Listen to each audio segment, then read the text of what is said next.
Hey there, Mike Robinson with BlackHawk Paramotor USA, and today Mikey and I have another video for you. Today's video is pretty cool because we've been waiting for this product for a little while. Our new Acro arms. CNC'd, red anodized. They even have a bearing here, a nice large footprint for stability. In other words, this type of action, which there is a lot of force of such on these swing arms. So, very strong, very efficient. However, they are not any stronger than the tubular arms. Our main Acro guy, Avi, is doing the infinite tumble with these arms. As long as your glider is loaded properly, they're not going to break or bend. However, these are looking pretty cool, and they are stronger than this arm here. So what Mike's going to show you right now is how to disassemble this arm, replace it with the new Acro arms, or install these arms when you purchase a unit with the Acro arm. Alrighty, so to start off, you're going to want to remove your weight shift arm. Your weight shift arm is going to be held on by an N8 bolt right here. You're also going to have a little spacer in between. So you want to keep this spacer off to the side because we are going to reuse it. But the spacer is going to be in the middle, the bolt's going to go right through there. And so what you're going to do, you'll take off the two N8 bolts right on the inside of this little C channel.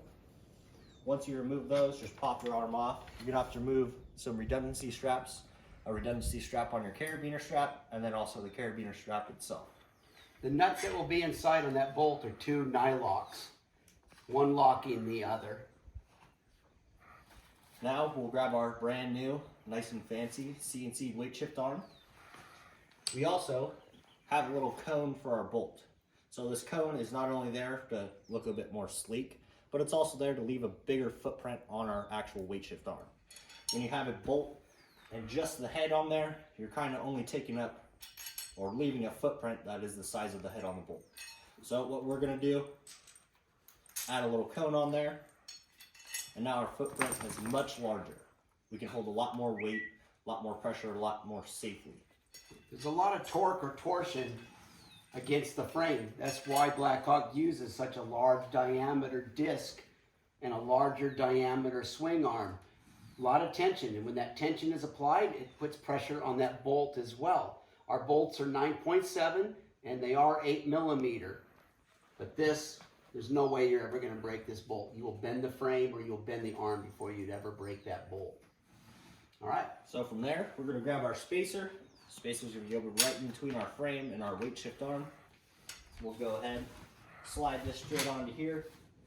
Once we have it on, we're going to hold that bolt in place, grab our two M8 lock nuts, and we're just going to thread them on by hand.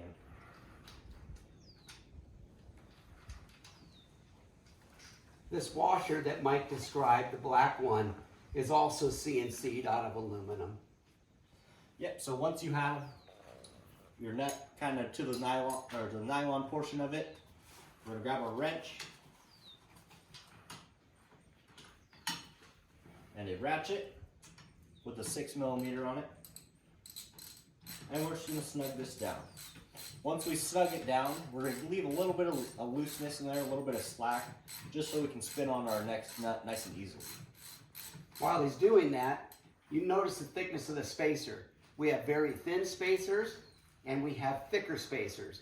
If you need to offset your torque more, you can use a larger spacer here and a smaller spacer there. If you're a bigger guy, you can put bigger spacers. We have up to 1.75 inch spacers here, which will widen the distance between the swing arms for you bigger guys. Alrighty, now that we have the second nylon lock nut on there, we're going to kind of spin it on by hand. We'll grab our wrench, and now we're going to jam nut it together. So we're going to press both those nuts together on one side, not necessarily making this super tight, but tightening up the back side of our bolt.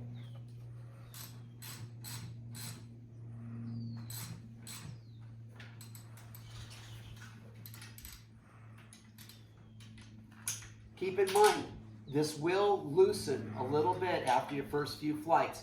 Just snug it up if need be. You don't want this tight. You want it to move freely up and down, but you don't want any play side to side. Alrighty, now that we've done that, we can set our tools off to the side. And we'll have to grab our weight shift shackle down on our harness, reconnect that. You'll notice the holes are placed the exact same place they would be on our normal weight shift arms. So we have our bolt hole at the bottom of our weight shift arm.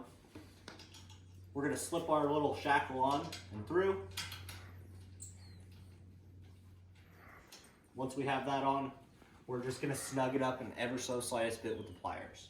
We don't want to be cranking on it or anything of that nature, because if we do, we're going to kind of clamp that clevis down and make it a lot smaller, potentially cause cracks, stress fracturing. So what we're going to do, grab it and just a quarter of a turn. Nothing past that. And then we're going to follow up by putting a zip tie through the inside of here, around, and then further keeping it from backing out by itself or due to vibration. Just use the very small micro zip ties, they're 4-inch, and don't tighten the zip tie, just lightly snug it. That way there's no pressure against the head of the zip tie. It will last a long, long time. Also remember to use black.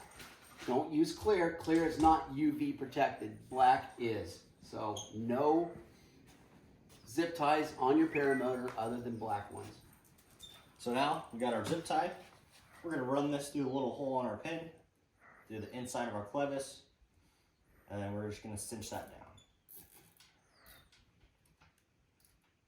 Now, if vibration ever does cause this to back out, it can't back out more than 1/8 of a turn, if at all. We'll grab our flush cuts, trim that down nice and flush, just so we don't cut ourselves, get any harm while we're not flying. Last thing you're going to want to reconnect is going to be your redundancy strap. So that's going to be down around the back, closer to your gas tank. So The redundancy strap is a strap that should anything come apart here, which it will not, that this arm, this positioning of the arm's connection will not move any more than a couple inches. So with our strap, we're going to run it through this little slip on the side. I typically like to go from the outside or from the inside out, just to make it a little bit easier for me to get my shackle around it and then back around our strap.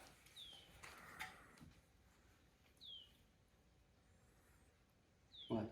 The other one? Isn't that it? No. That's stronger.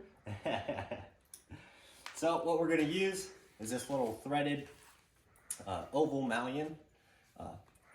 We'll wrap it around our strap. So the first loop, and then kind of go back around itself. This will prevent it from slipping off, doing anything funky. We don't want to use any carabiners for this, just because they have a lot more tendency to break off, especially in the smaller sizes. Yeah, this is just a cheapie that I use to hold my throttle on the harness. And that's just it's about already all they broken. can do. This unit, by the way, is my personal unit. It's the new Wasp 80 by Corsair. I've put a fair amount of time on it so far and very, very happy with it. Very linear power delivery. The weight of the entire unit is 41 pounds. This is the Kestrel Elite Pro. It's part carbon, part aluminum. It still uses the same hoop structure as the V3 Kestrel does. So it's an oval tubing. It's very strong and very lightweight. Another thing I might point out, and you all know we sell Viterazzi's as well, very happy with them. The difference between this motor and the Atom 80, look how close that prop is. 130 centimeter prop, nice and tight within the confines of the frame itself. The Viterazzi, the Atom 80, I like the motor. I flew it quite a while before this one. With the gear drive, that prop is way out here. And that makes me feel uncomfortable. If it makes me feel uncomfortable, you should be uncomfortable with that as well. And not only having the prop stick so far out induce more torque on you and your flying, but it also hangs it out there a little bit more for lines to catch. So if you do have that one time where, hey, my motor was still on running and the glider kind of came down to the side of me, on top of me, you have very little risk getting the lines into the propeller, just because of how close and how tucked away this is. Absolutely. The other thing is too, is on my Atom 80, when it stuck out so far, if I tilted the frame over, that prop hit the ground. if your leg falls behind you in a butt landing, you have a chance of getting it struck. So the tighter that prop is within the confines of the frame, the safer you are, the safer everything is. Lighter. Yep. Anyway, good point. Alrighty. So pretty good. once we get that little clevis on, we're gonna grab our little 7 mil, and we're just gonna crank that down as tight as possible. We don't want this coming off because this is our redundancy. This is our second chance or last hope. So make sure that's nice and tight. You can also add Loctite on there, but that's a little overkill. Not against overkill, but in this situation, we're just gonna leave it off. Then to finish, we have our carabiner and our carabiner strap. We'll run it around. On this one, since he's so light, he runs it on 1 and 2. So we don't have to worry too much about our positioning. So to make it even with this side, I kind of do a little check here. I can see back straps there, front straps on the inside. So I'm just gonna make this a little bit more neat. Then we'll start with our carabiner to the inside, upside down. I like to strap our little redundancy strap in the middle, then through our second loop, and spin that all the way around. Gate's supposed to be the inside. Oh.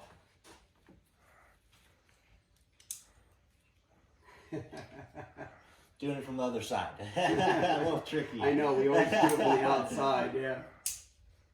There you go. There we go. Now our carabiner is facing to the inside like it should be. What he's referring to is the gate should always be to the inside. To the pilot. Okay. And now we have a fully put on, fully assembled weight shift arm. This is ready to do some acro, ready to go fly and tear up the skies. Or just weight shift on a cross country. Let your hands off the toggles and relax like the old man that I am. Okay.